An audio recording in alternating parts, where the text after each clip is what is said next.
Pulis 242, ang insidenteng ito ay nangyari sa estado ng Pennsylvania. Sa Interstate Highway No. 33 na nasa bayan ng Plainfield. Si Daniel, 22 taong gulang, ay pinahinto ng State Police ng Seaford. Dahil sa sobrang bilis ng pagpapatakbo, siya ay binigyan ng tiket na multa. Noong una ay karaniwang traffic stop lang, ngunit nang paalis na si Sipon.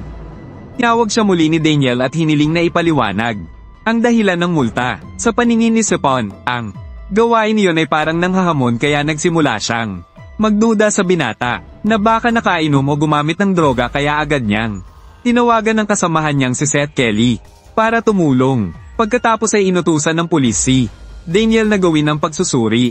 Tumayo sa isang paa at maglakad ng diretso para sukatin kung may alak, ngunit siya ay bumagsak sa lahat ng tests. Nagpa siya si Sipon na arestuhin at nag-utos.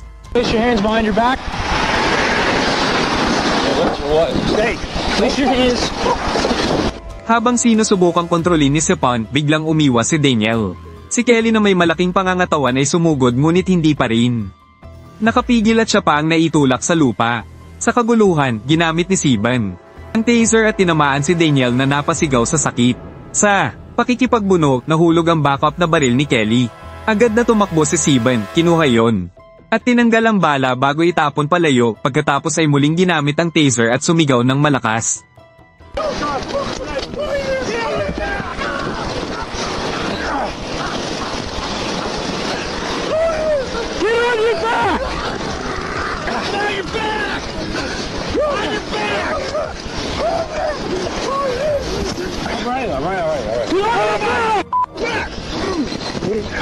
My gun! My gun!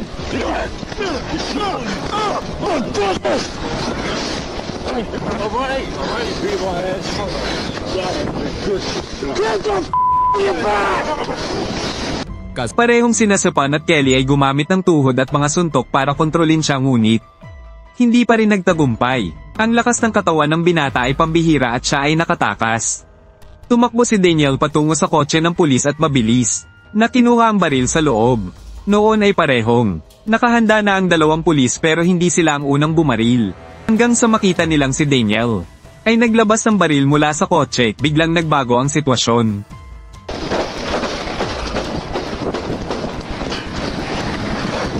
Sa sandali ng putukan, ang unang reaksyon ni Kelly ay hindi lumaban kundi tumalikod at tumakbo na aksidenteng hamarang sa linya ng baril ni Sipon. Nagbigay ito ng pagkakataon para makaputok muna ang binata at agad nagkaroon ng matinding putukan. Sa malapitan, ginamit ng binata ang kotse bilang panangga at binaril si Kelly ay hindi nakareact sa oras. Pagkatapos mapabagsak si Kelly, mabilis siyang sumakay sa kotse. Tinamaan si Kelly ng 4 na bala, ngunit nagawang gumapang palayo sa highway para mailigtas ang sarili. Isang bala ang tumama sa arterya sa hita, ngunit pinigilan niya ang pagdurugo bago siya nawala ng malay. Nagbigay ito ng mahalagang oras para mailigtas siya. Si Sipon ay tinamaan din, ngunit mapalad na hindi kritikal. Nakahanap siya ng matatag na taguan at bumaril pabalik, ngunit hindi niya napigilan. Ang tanging nagawa ni Sipon ay panoorin habang tumakas ang binata gamit ang kotse. Kalaunan, nang madala si Kelly sa ospital, siya ay nasa malubhang shock at kinailangang sumailalim sa 3 operasyon. Malaking operasyon, kabilang ang pagbukas ng dibdib para sa massage ng puso. Siya ay hanmi ng 12 araw bago nakaligtas. Ang binata naman ay tinamaan ng 5 bala. At dahil sa pagod nang magmaneho siya papunta sa ospital, ay nahuli siya ng pulisya. Sa paglilitis, iginiit ng abogado na siya ay binugbog at natakot para sa kanyang buhay kaya siya lumaban. Ang pamilya ay nagbigay ng ebidensya na siya ay may schizophrenia at ang mga oras na iyon ay may head trauma na lalong nagpabigat sa kondisyon niya, kaya hindi niya alam kung ano ang kanyang ginagawa. Ngunit ang pagsusuri medikal ay nagpatunay na hindi siya uminom o gumamit ng droga. Kahit may sakit sa isip, ay mayroon pa rin siyang kakayahang makilala ang tama at mali.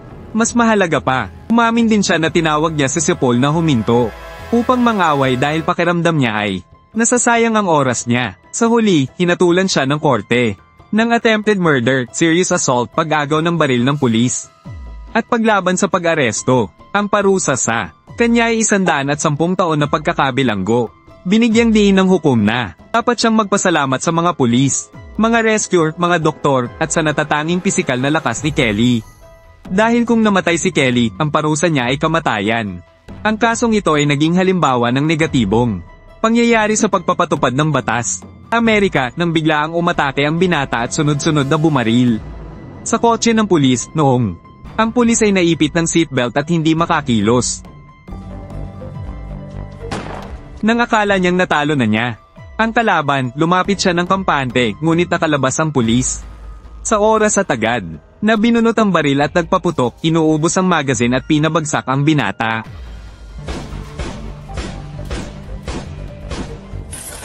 Guys, I got shot. Guys, I got shot. Come over here, I got shot. Kaya ano ang kahihinatnan ng pulis at ng sospek? Magandang araw mga manunood. Ang insidenteng ito ay nangyari sa lungsod ng Houston, Texas, USA, bandang 1:10 ng madaling araw. Noong 2 ng Desyembre taong 2023, ang pulisya ng Houston, habang nagsisiyasat ng isang kaso ng pagnanakaw sa Halloween Street, ay nakatagpo ng isang kainahinalang tao na kinilalang si Edwin Joy Vegas. Nang makita niya ang patrol car, agad siyang tumakbo at nawala sa paningin. Habang nagsusuri ang pulis, ang hepe ng pulis ay nagmaneho ng patrol car sa paligid ng gusali. Bigla siyang inambos ni Vegas, na walang tigil na nagpaputok sa kotse ng pulis habang nagmamasid sa paligid. Sa loob ng kotse, ang pulis ay hirap tanggalin ng seatbelt. Nang si Vegas ay lumapit, iniisip niyang panalo na siya, ngunit nakalabas ang pulis. At agad na nagpaputok, pinabagsak siya sa lugar mismo.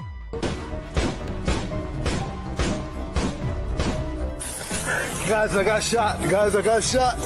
Come over here, I got shot.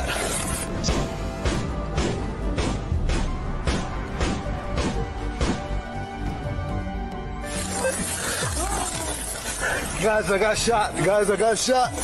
Come over here, I got shot.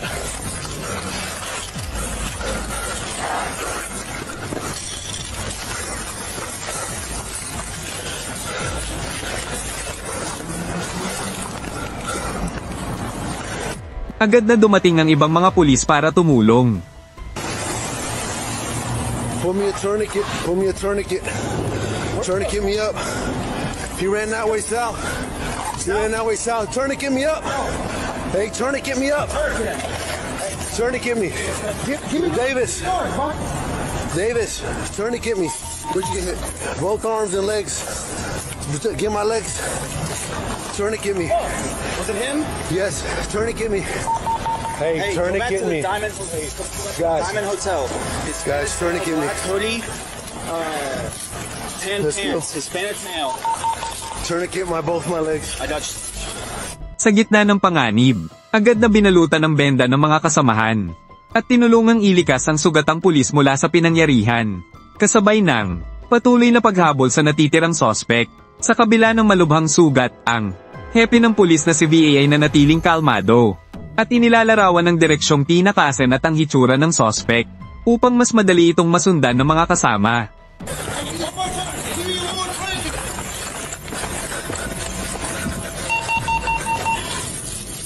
Tourniquet my right arm. My right arm. I got you. Alright, I shot him. He ran southbound. He was wearing a black hoodie. Hey, get on the radio and listen. Black hoodie. Okay. And gray khaki pants. Okay? Black hoodie, gray khaki pants, and he's been shot. He's been shot. He's been shot. Parehong mga braso at binti ni Vao ay tinamaan ng bala at patuloy ang pagdurugo, ngunit hindi siya nataranta, kinagat niya ang kirot at nagpatuloy sa pagkuman sa lugar. Agad namang nagtali ng tourniquet, garo, ang mga tauhan. Ang mahalagang hakbang na ito ay hindi lamang pansamantalang pumihil sa pagdurugo kundi nagbigay rin ng mahalagang oras upang maihatid siya sa ospital para sa agarang lunas. Pagkatapos nito, dumating ang medical team sa lugar at agad na dinala si Vao. Sa loob lamang ng 2.5 minuto, natagpuan ng ibang pulis ang sospek na nawala ng malay sa damuhan malapit sa tindahan. Alright. Let me see your hands! Okay, I got it. Hey, let me see your hands! Let me see your hands! The two Mother. businesses. We got him. Hold on. Stay lethal. I'm lethal. I got you. Hold up. Don't Stop moving! Stop moving! Don't fucking move. Hold on. Hey, stop! You're my line fighter. Just got his left hand underneath his arm. Okay, I got it. Kaagad nagsagawa. Nang paunang lunas ang pulisya sa sospek hanggang dumating ang medical team, ngunit sa kasamaang palad, idineklarang patay ang sospek. Sa lugar, ayon sa investigasyon, si Hepe Vo ay nagpaputok ng kabuoang 15 beses at tumama ang isang bala sa ulo na naging sanhi ng pagkamatay ng sospek. Kaagad namang si Hepe Val ay dinala sa Memorial Hermann Medical Center sa Texas, Houston para gamutin. Kahanga-hanga na kahit tinamaan ng 5 bala. Hindi kritikal ang mga tama at dahil naagapan ng pagdurugo sa mismong lugar. Siya ay maswerte at nakaligtas. Sa kasalukuyan, ang Hepe na si Val ay nasa yugto ng pagpapagaling, matatag ang pag-iisip, at nakabalik na sa trabaho upang ipagpatuloy ang paglilingkod at pagprotekta sa mga mamamayan ng lungsod. Kapag ang mga pulis sa US ay humarap sa armadong sospek kahit maliit na, hindi pagkakaunawaan ay maaaring humantong sa matinding putukan. Oh! No fear, man! I got one at gunpoint. No fear! Put it down! Put it down! Bay, shots fired. Ang naging putukan ay nagpapanik sa sospek kaya hindi siya nakareact sa oras samantalang ipinakita ng pulis ang mataas na kasanayang tactical.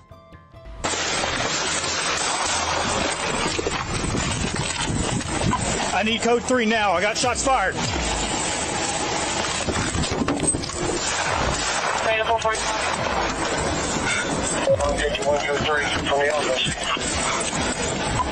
Bay, shots fired. One subject down. Kaya ano ang magiging kahihinatnan ng pulis at ng sospek na ito? Magandang araw, mga manunood. Ang insidenteng ito ay nangyari sa Bay County, Florida. Pagitanghali ng 3 ng Setyembre taong 2025, nakatanggap ang Bay County Dispatch Center nang biglaan ng maraming tawag. Isang babae ang nagulat na malapit sa Weber Road. Sa kahabaan ng Highway Q18 ay may isang lalaking may dalang baril na kumikilos ng kainahinala. Kalaunan ay nakilalang si Justin Chandler Smith, 45 taong gulang. Si Smith, động bắt chuyện với người phụ nữ tại nơi cô làm việc, nhưng khi bị nang siya ay tinanggihan, siya ay sumunod hanggang malapit sa bahay ng babae kaya hindi siya nakatulog buong gabi.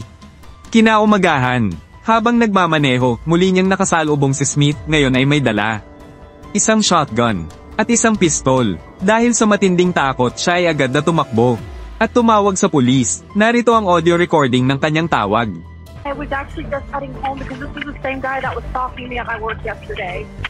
Okay, just stay on the line with me. Are you close to Edward Road in Weber? Yeah, I just kept driving. He waved at me and smiled. Matapos matanggap ang ulat, agad na dumating ang mga pulis sa lugar.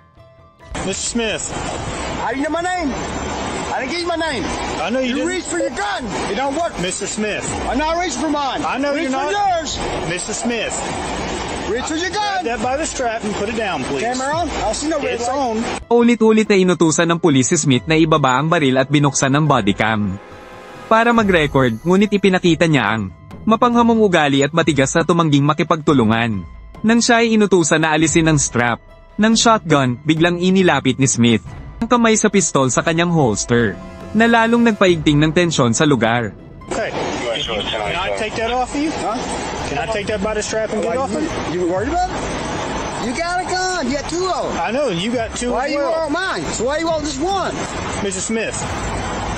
Hey, I'm telling you, you touched me, bro. I Mr. talked about Smith. this shit. Hey, one more. Hey, Grab it. Don't you touch it. Don't. Ang sitwasyon ay parang bulkan na handa ng sumabog at ang konfrontasyon ay malapit ng mangyari. Sa harap ng kilos na kunwari ay magbubunot ng baril ni Smith, agad na naglabas ng baril ang pulis bilang babala. Ngunit si Smith ay hindi nakinig at walang pag-aalinlangan. Nagbunat ng pistol at tinutok ito sa pulis. Ilang saglit lang at nagpalitan ng matinding putok ang dalawang panig. Put it down. Bay, shots fired. Drop the gun. Kahit tinamaan at bumagsak, hindi pa rin tumigil si Smith at patuloy na nagpaputok. I need code 3 now. I got shots fired.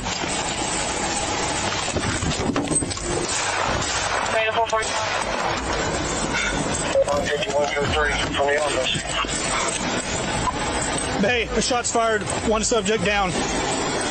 Sa huli, napatumba ang sospek. Kailangan sabihin na ang pulis sa lugar ng insidente ay nagpakita ng mahusay na kasanayang tactical. Kaagad nang magpaputok si Smith, ginamit niya ang sasakyan bilang panangga at bumaril ng eksakto. Pagkatapos ay mabilis na umikot sa kanan ng sasakyan, pumasok sa blind spot ng kalaban upang magpatuloy sa pag-atake at biglang umakyat sa bubong ng sasakyan upang lusubin ang sospek na hindi inasahan at nawala sa kontrol. Sa loob lamang ng ilang minuto, umatake ang pulis mula sa 3 anggulong. Hindi inaasahan, pinatutunayan ng kanyang mabilis at matalinong pag-angkop sa tensyonadong sitwasyon. We have his location. Weber and 231. Matapos ang putukan, agad na dumating ang deputy sheriff upang tumulong. At nagsagawa ng first aid kay Smith, kabilang ang emergency CPR. Dumating din agad ang ibang pulis upang magtulungan hanggang dumating ang mga paramedic. Dahil sa masiding pagsisikap na mailigtas siya, kaligtas si Smith sa kritikal na kalagayan at naidala sa ospital para sa karagdagang gamutan. Ayon sa investigasyon, nakumpiska ng pulisya ang shotgun na may bala at ang pistol na dala ni Smith. Ang pagsusuri sa pinangyarihan ay nagpakita na nagpaputok si Smith ng kabuuang 6 na bala mula sa pistol. Isa ay tumama sa hood ng kotse ng pulis at ang iba ay tumama sa patrol car ng deputy sheriff na nagdulot ng pinsala sa sasakyan. Matinding pinsala ang tinamo ng sasakyan. Ang pulis ay nagpaputok ng 7 beses bilang ganti at sa kabutihang palad. Walang pulis o sibilyan ang nasugatan. Sa huli, ang pulis na direktang nakipagbarilan ay pansamantalang inalis sa aktibong tungkulin. May sahod habang patuloy ang investigasyon sa kaso. Maraming salamat sa panonood ng video. Huwag kalimutang mag-like at mag-follow para sa mas marami pang kawili-wiling balita.